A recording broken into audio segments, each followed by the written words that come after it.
연령대별로 보면 60대를 제외하고 모든 세대에서 지금 대출이 역대 최고치를 찍었습니다. 특히 30대가 가장 많은 빚을 졌는데 이건 어떤 의미일까요?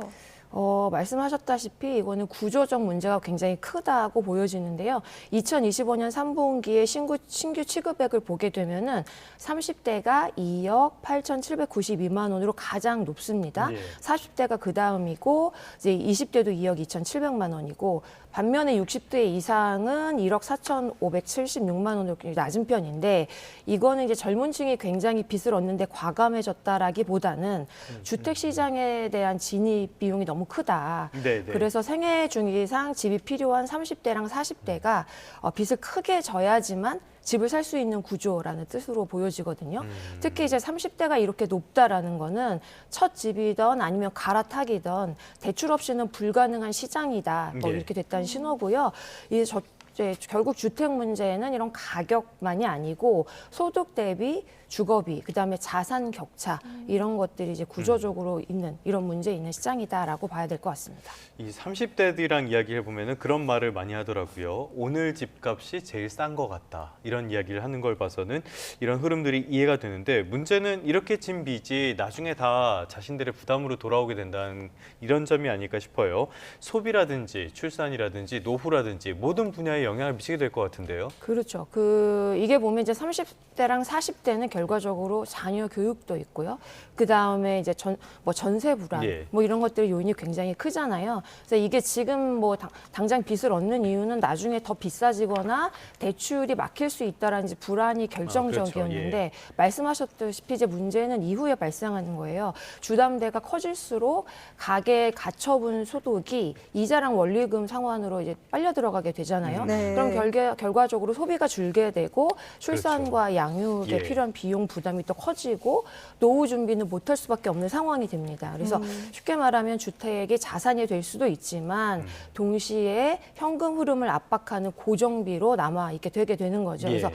정책적으로는 단순히 대출을 조인다가 아니고 실수요자가 예측 가능하게 상환할 수 있는 구조를 만들어주는 게 굉장히 중요한데 예를 들면은 금리 충격을 완화한다든지 상환 스케줄의 안정장치 같은 게 동시에 설계가 되어야 될 것 같습니다. 네.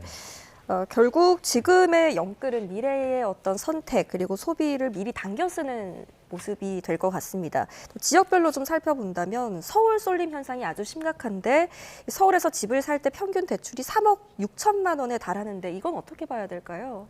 말씀하셨다시피 이제 서울 수치가 굉장히 상징적인데요. 예. 서울이 3억 5,991만 원으로 전국 평균이 한 2억 2,700만 원 정도 되는데 훨씬 높은 수치입니다. 수도권도 이제 비수도권 대비 격차가 굉장히 크게 나타나고 있는데요.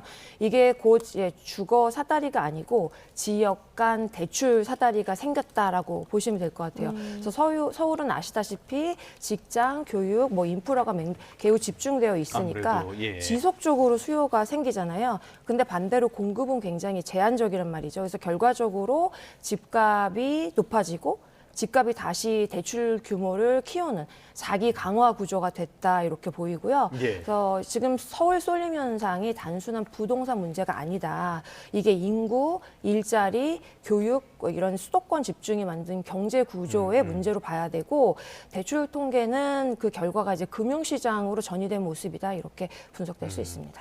서울의 차주당 주담대 취급액이 3억 6천만 원 정도라고 말씀을 해주셨는데 이거를 30년 만기 한 4%로 계산을 해보면은 월 부담액이 170만 원이 좀 넘으니까요. 엄청나죠. 네.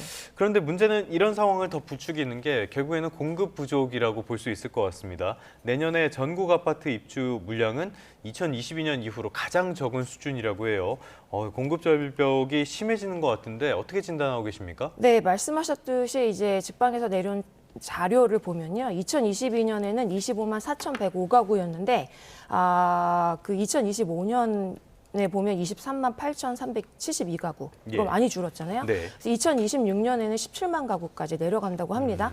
그래서 즉 보면 2, 3년 사이에 공급이 크게 식는 사이클이 왔다 이렇게 보이거든요. 예. 그래서 공급은 아시다시피 주택 공급은 단순히 오늘 부족하다고 해서 내일 늘릴 수 있는 게 아니고 착공, 분양, 준공까지 시차가 굉장히 길잖아요. 그렇죠. 그래서 예. 지금 줄어드는 물량은 단기간에 되돌리기 어려워서 말씀드렸다시피 수도권하고 서울은 수요가 지속적으로 있는데 공급이 줄면은 전세 시장에 당연히 불안해지겠고 그 불안이 다시 매매로 번질 수밖에 없는 상황이 되기 때문에 공급 절벽은 사실 단순히 집이 부족하다라는 측면이 아니고 가격 기대랑 불안 심리도 동시에 키우는 예. 촉매가 될 수 있기 때문에 굉장히 위험하다라고 보여집니다. 네, 짚어주신 상황처럼 공급은 줄고 대출 규제는 강해지는 이런 상황 속에서 실수요자들은 어떤 선택을 해야 할까요? 결론부터 우선 말씀을 드리자면은 무리한 막차를 타는 것보다는 현금 흐름 중심으로 결정을 하는 게 필요하다 이렇게 생각되거든요. 네네네. 그래서 공급이 줄어가지고 가격 불안이 커질 수는 있습니다. 근데 이제 대출 규제가 강화가 된다면은 나중에 추가 대출이나 갈아타기나 상환 재조정이 아예 막힐 수가 있거든요. 그래서 실수요자 측면에서는 첫째는 제일 중요한 게 앞으로 금리가 1%에서 2%더 오르거나 소득이 준다고 하더라도 내가 버틸 수 있는지, 즉 DSR을 그냥 계산하는 게 아니고 예. 생활비 포함해서 실제 상환 여력이 내가 갚을 수 있는 수준인지를 계산하는 게 제일 필요할 것 같고요. 더 중요한 거는 주택이 이제 주거 목적으로 구입한다면 입지 통근 자녀 뭐 이런 계획 등 거주 효용을 중심으로 이제 계산을 하되 네네. 과도한 레버리지는 피하는 게 안전할 것 같습니다. 그리고 제일 중요한 게 자금 구조가 가장 예측 가능한 경로를 선택하는 게 이제 핵심인데요. 뭐 예. 분양, 임대, 기존 주택 구매 여러 가지 선택지가 있잖아요. 이 중에서 이제 얼마만큼 현금 흐름이 잘 명확하게 파악될 수 있는지를 보고 여기서 선택을 하시는 게 필요할 것 같습니다. 알겠습니다. 정부에서도 연끌하지 말라라고만 할 게 아니라 그렇죠. 불안 심리를 잡을 수 있는 현실적인 대책을 좀 서둘러 내놓을 필요는 있어 보입니다.